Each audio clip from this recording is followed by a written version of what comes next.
Everybody has the right to live, but what about the right to die?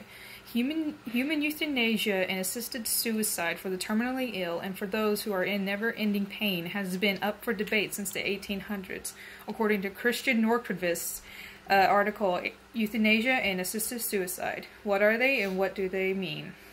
I have a grandmother who has been suffering from multiple sclerosis long before I was born. She is so bad, her condition is so bad now that she is currently bedridden and is only able to move her mouth. Although she does have much love and support from us and her family members, she should be able to end her suffering on her own terms. And this brings me to the three main points I will be discussing: morality, the benefits in the medical field, and why it should be limited to a certain group of people while also limiting the abuse. Going into why it is morally acceptable to legalize human euthanasia, imagine being my grandmother, not being able to leave the bed, needing a nurse for even the most basic needs like eating and drinking. It seems that human euthanasia also omits the love and compassion that people have for their family, but in reality, if it's done with the person's well-being in mind, it's actually the best option. As Paul Goodman states in his article, Euthanasia, Pros and Cons, Should People Have the Right to Die? We put animals to sleep if something traumatic happens to them because their quality of life is lessened, or the bills are just impossible to pay. I have owned horses my entire life, and horses' legs are their lifeline. If they break a leg or even just strain a small muscle, it can drastically change and lessen their quality of life. So the best alternative to help these animals is to euthanize them. Because if it's been seriously injured, so that it doesn't have to suffer being crippled, because any little injury can cripple a horse if it's not treated correctly or if it's just that bad. There's also the argument, in the abortion debate that it's my body, my choice. So assisted suicide should not be treated any different. We have our rights to live, so the doctors are trained to try their best to keep us alive. And we can even sue them if they use malpractice. But what if we don't want to stay alive? From Goodman's standpoint, it is an infringement on our rights to suggest that we don't have an option. So now that I have explained the moral argument, I'll go into the medical debate of human euthanasia. Goodman discusses that assisted suicide can help free up space in hospitals and create more resources for other patients. A terminally ill patient can take up a lot of time in the medical field. Human euthanasia being legalized can help open up more bed space and have more ready-to-go staff to treat patients that do not want to be euthanized or do not qualify to be euthanized, as stated by Norquist.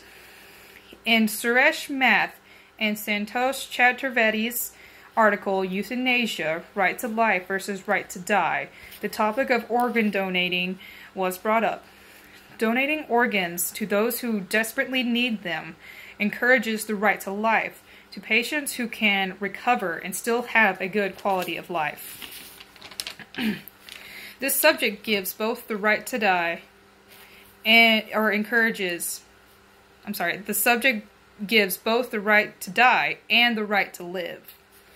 There are concerns that human euthanasia could be abused, but I'm going to discuss that there should be conditions for which a person can be euthanized.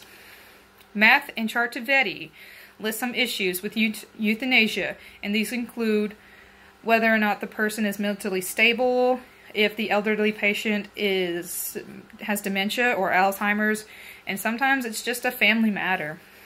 In the article, Physicians Involved Assisted Suicide by James Pandar Kalam, it mentions that doctors can pressure patients to end their life, and it makes their life, the patient's life, seem less than others.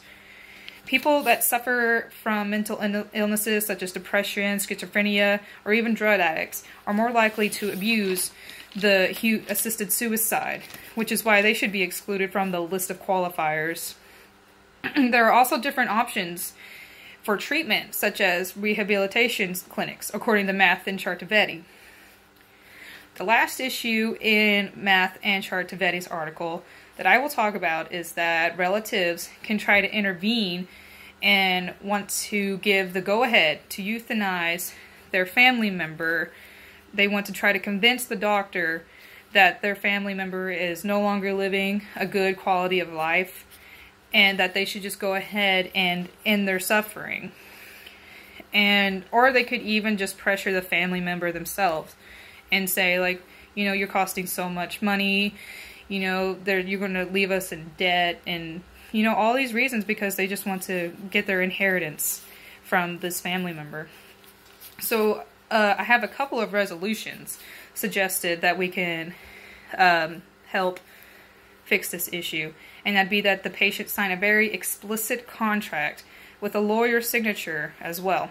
The contract will state the patient's wishes and give the patient info on how the process will be handled, all while having a lawyer or some legal agent there to hear out the conditions of the assisted suicide. The option to be euthanized should be only held to people who are terminally ill and suffering a great deal of physical pain. In Autry-Baquis' article, he states that people who have watched a person slowly wither away believe that euthanasia should be legal. Also, keeping the people who are suffering alive lessens their quality of life. In the end, it is a person's right to choose whether or not they want to live. The debate for human euthanasia needs to come to an end. I have discussed the morality, benefits, and why it should be restricted and how to prevent abuse. A way we can help legalize human euthanasia is we can sign a petition and send it to our state government. These people deserve to end their suffering. My grandmother still has a positive outlook on life, but given her circumstances, I would not be opposed if she chose to be euthanized.